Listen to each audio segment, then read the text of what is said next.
이준석 대표가 선거 끝나고 바빠졌습니다. 혁신위를 띄워놓고 우크라이나에 갔습니다. 당 내부에서 사실 의아해하는 목소리도 있습니다. 웬 우크라이나라는 목소리도 있는데 어쨌든 바빠요, 이 대표. 선거 이튿날 바로 당 혁신위 하겠다라며 낮은 자세를 보여줬고 임기 내가 채운다. 내년 4월 전북 전주울 재선거까지 이겨서 역대급 당대표가 되겠다. 열심히 하겠다라는 얘기를 계속하고 있습니다. 지난 3일 밤에 우크라이나에 출국을 했고 젤렌스키 대통령도 만나는 거 아니냐 뭐 이런 얘기도 나오고 있습니다. 대통령실 관계자는 지방선거 이후 급격하게 용산으로 힘이 기우는 상황에서 존재감을 보이려는 것 같다. 경향신문에 인터뷰했는데 대통령실 관계자의 표현은 뭔가 약간 뜨뜻미지근. 뭐 존재감 키우려는 것 같다라는 분석도 나오고 있습니다. 우크라이나에 왜 간 겁니까, 김수영 교수님?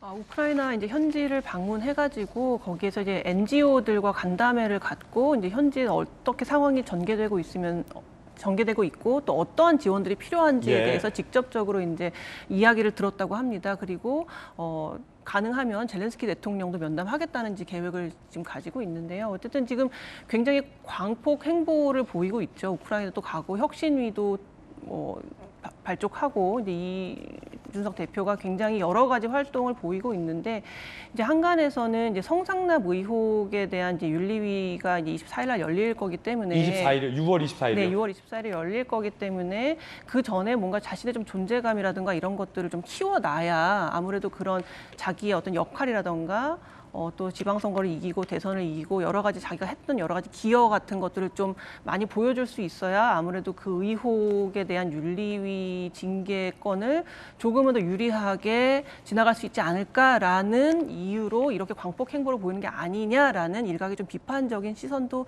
있는 상황입니다. 이준석 대표 이야기 직접 한번 들어보겠습니다. 출국 전에 한 이야기입니다. 여당을 대표해서 저희 대표단이 가서 우크라이나 현지 상황을 훨씬 더 생생하게 그리고 또 아마 언론이 접근할 수 있는 것보다 더 구체적으로 접근해가지고 실상을 파악하고 그것을 우리나라와 또 대통령께 전달할 수 있도록 하겠다. 자, 우크라이나를 갔는데 생각해보면 선거 전에 우크라이나를 왜 가냐 가는 게 맞다. 당 내에서 뭐 여러 가지 목소리가 나왔던 것 같은데 일단 24일에 윤리위가 예정돼 있다라고 하는데 당 윤리위인 겁니까? 그러면 뭐 어떤 의혹에 대해서 윤리위가 뭐 어떻게 무엇을 결정한다는 거죠? 24일에?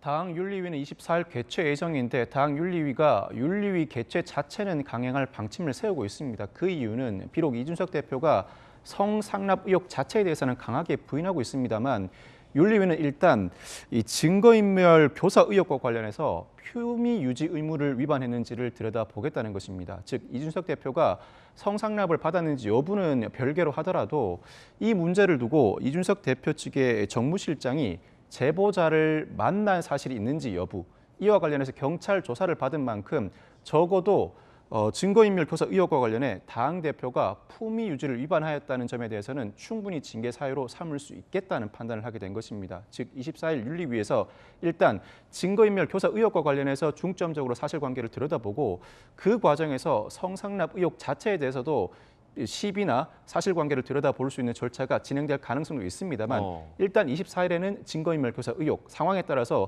또다시 윤리위가 개최됨으로써 성상납 의혹에 대해서도 들여다볼 가능성은 있습니다. 그렇지만 아직까지는 성상납 의혹 자체에 대해서는 이준석 대표가 강력하게 부인하고 있고 누가 보더라도 상당히 의심스럽다는 증거가 현출되지는 않은 상황이라고 할 수 있습니다. 그렇군요. 좀 지켜봐야 될 것 같군요. 그런가 하면 보궐선거 동기가 있습니다. 이번에 보궐로 당선된 7명의 국회의원들이 이제 보궐 동기가 되겠죠. 개항을 해서 이재명 의원, 그리고 분당갑에서 안철수 의원, 원주갑에서 뭐 박정아 의원, 이렇게 등등이 이제 동기인데 이재명 의원과 안철수 의원이 내일 국회에 정식 등원한다고 합니다. 그 소식 살펴보시죠. 뭐 정치적 거물 두 분이 재보궐에서 나란히 당선이 돼서 보궐 동기가 됐습니다. 안철수, 이재명 내일 국회에 정식 등원. 국회의원 보궐선거 당선인 7명, 이르면 오는 7일 국회 등원인데 인천 계양을 해서 당선된 이재명 의원은 첫 국회 입성이고 성남 분당갑에서 당선된 안철수 의원은 2017년 사퇴한 바 있죠. 5년 만에 다시 의원인데 김은혜 의원이 쓰던 의원실에 이제 물려받아서 입주를 한다고 하고 그렇게 되면 또 김은혜 의원은 의원직 상실하고 도지사에도 패배했으니까 일단은 의원실을 안철수 의원에게 물려주고 송영길 의원실에 이재명 의원이 이제 입주를 합니다. 역시 송영길 의원은 또 서울시장 후보에서 패배를 했기 때문에 의원실을 물려주게 된다라고 합니다. 전재수 의원님, 흔히들 이제 우리 정치부 기자들도 의원실 물려준다, 물려받는다 표현하는데 정확하게 말하면 어떤 겁니까?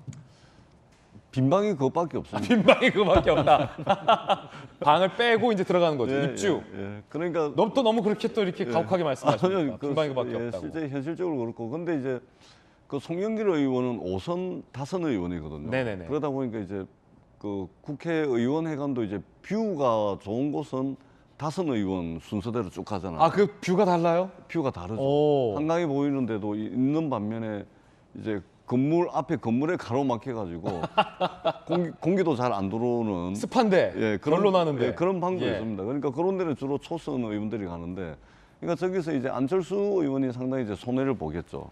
방은 송영길 방이 더 좋다. 왜냐하면 5선 의원이 쓰던 방이니까 예. 뷰도 좋을 것이고 예. 그리고 통풍도 잘 되고. 통풍도 잘 되고. 근데 김은혜 의원은 초선이잖아요. 예. 초선 의원은 아마 앞에 건물 때문에 막혀 있을 겁니다. 아니 그러면 그러니까 재선 그걸 이제 전재수 물려받아요. 의원실은 어떻습니까? 그게 이제 재선이 되면 예. 앞에 건물이 있긴 한데 그래도 텀이 좀 있습니다. 건물이 있는데 틈 사이로 햇빛이 샥 온다. 예, 예. 어. 그래서 이제 그건 어쩔 수가 없습니다. 이제 국회가 이제 선수 위주로 가다 보니까. 그러니까 안철수 의원이 3선 의원인데 처음부터 들어왔으면은 좀 뷰도 좋고. 그렇죠. 그런데 배정을 받았을 텐데 비어 있는 방이 지금 2개밖에 안 되고 네. 이게 김은혜 의원, 이 초선 의원이 쓰던 방이다 보니까 앞에 건물로 막혀 있는 방이지 않을까 싶은데 좀 손해 보는 느낌이 있을 것 같습니다. 예. 또 그런 차이가 있군요. 흥미로운 소식도 들어봤습니다.